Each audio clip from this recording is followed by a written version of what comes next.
স্বৈর রাজনীতির মাধ্যমেই স্বৈর রাষ্ট্র ব্যবস্থা প্রতিষ্ঠিত হয়। রাজনীতি জীবন জগতের নিয়ন্ত্রক শক্তি। দুনিয়াতে প্রাকৃতিক শক্তির পর রাজনীতি জীবন জগৎ, অর্থনীতি, সমাজ, মানুষ, মন মগজ, চিন্তা চেতনা, এমনকি ধর্ম সব কিছুকে নিয়ন্ত্রণ করে। রাজনীতির সাথে জীবন, রাষ্ট্র, ধর্ম সব কিছু সরাসরি জড়িত। কিন্তু খুবই দুঃখের বিষয় যে আজকে নট অনলি ইন বাংলাদেশ, সারা দুনিয়াতে যে রাজনীতি, দুইটা রাজনীতি এখন জীবন জগৎকে পরিচালিত করছে, এবং এই দুইটা রাজনীতি দুটোটাই ধর্মের মূল্যবোধ বিরোধী, ধর্মের শিক্ষা বিরোধী, জীবন বিরোধী, মানবতা বিরোধী, অধিকার স্বাধীনতা হরণকারী, এবং একক ধর্মের নামে যে রাজনীতি, একক জাতীয়তাবাদ ভিত্তিক যে রাজনীতি, এই দুইটা রাজনীতি এখন পৃথিবীতে আছে।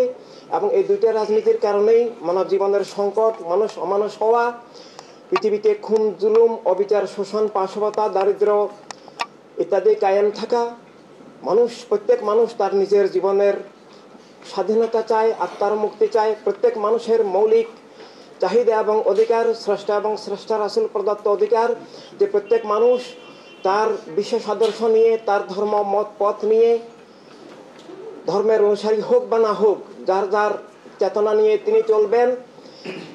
স্রষ্টা নিজেই তার রাসূল সাল্লাল্লাহু আলাইহি ওয়াসাল্লামের মাধ্যমে প্রত্যেক মানুষকে জীবনের একটা আত্মমালিকানা দিয়েছেন, যার মালিক সে। স্রষ্টা প্রদত্ত আত্মমালিকানা, যেটাকে অথরিটি অফ লাইফ, স্রষ্টা প্রদত্ত অথরিটি অফ লাইফ, যার মাধ্যমে state and world of life হয়, কিন্তু সেটা বর্তমানে বিলুপ্ত।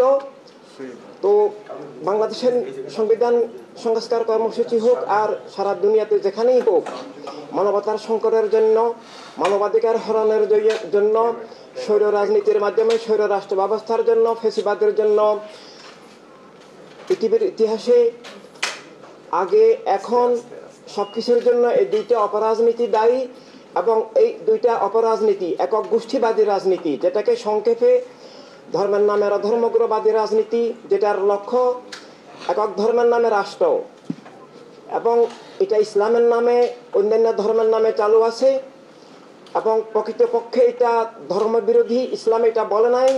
ইসলামের যিনি মালিক, উৎস আল্লাহ রাসূল সাল্লাল্লাহু আলাইহি সাল্লাম, তার নাম মুবারক স্বয়ং আল্লাহ ঘোষণা করেছেন রাহমাতুল লিল আলামিন, অর্থাৎ কেবল মুসলমান নয়, সব মানুষের জন্য, সব সৃষ্টির জন্য যিনি নিরাপত্তা, অধিকার, স্বাধীনতা, ইজ্জত, মর্যাদার উৎস, আল্লাহ প্রদত্ত উৎস। এভাবে ইসলামের যে নির্দেশিত রাজনীতি, সেটা ইসলামের নামে রাষ্ট্র নয়। আল্লাহ তাআলা কোরআনুল কারীমে লা ইকরাহা ফিদ-দীন বলে, লাকুম দীনুকুম ওয়ালিয়া দীন বলে ইসলামকে চাপিয়ে দেওয়া ক্ষমতার বলে নিষিদ্ধ করেছেন। এবং এছাড়াও ইসলামের নামে অনেক ইসলামের বিপরীত মতবাদ আছে।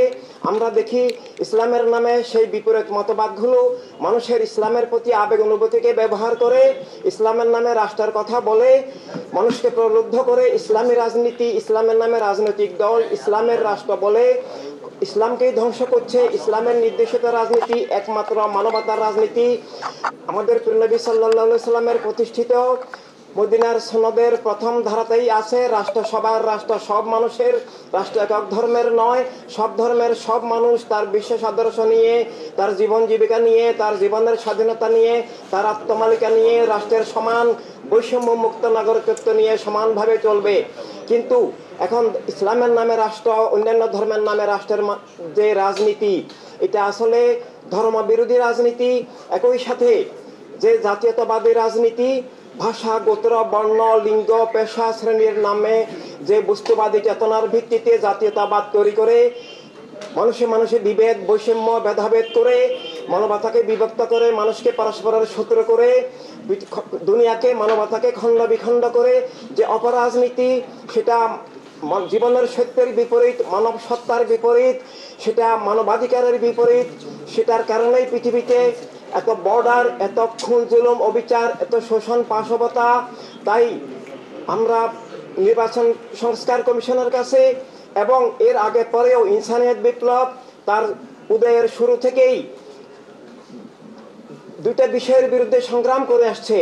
একটা হচ্ছে যে মানব সত্তাকে রক্ষা করা, যে জীবন বস্তুর ঊর্ধ্বে, ভাষা, গোত্র, লিঙ্গ, বর্ণ, শ্রেণী সব কিছুর ঊর্ধ্বে আমি মানুষ, স্রষ্টার নামে আমার অস্তিত্ব, life is above everything, nothing is above life except holy creator of life and his light, holy Rasul, beloved Rasul sallallahu alaihi wasallam.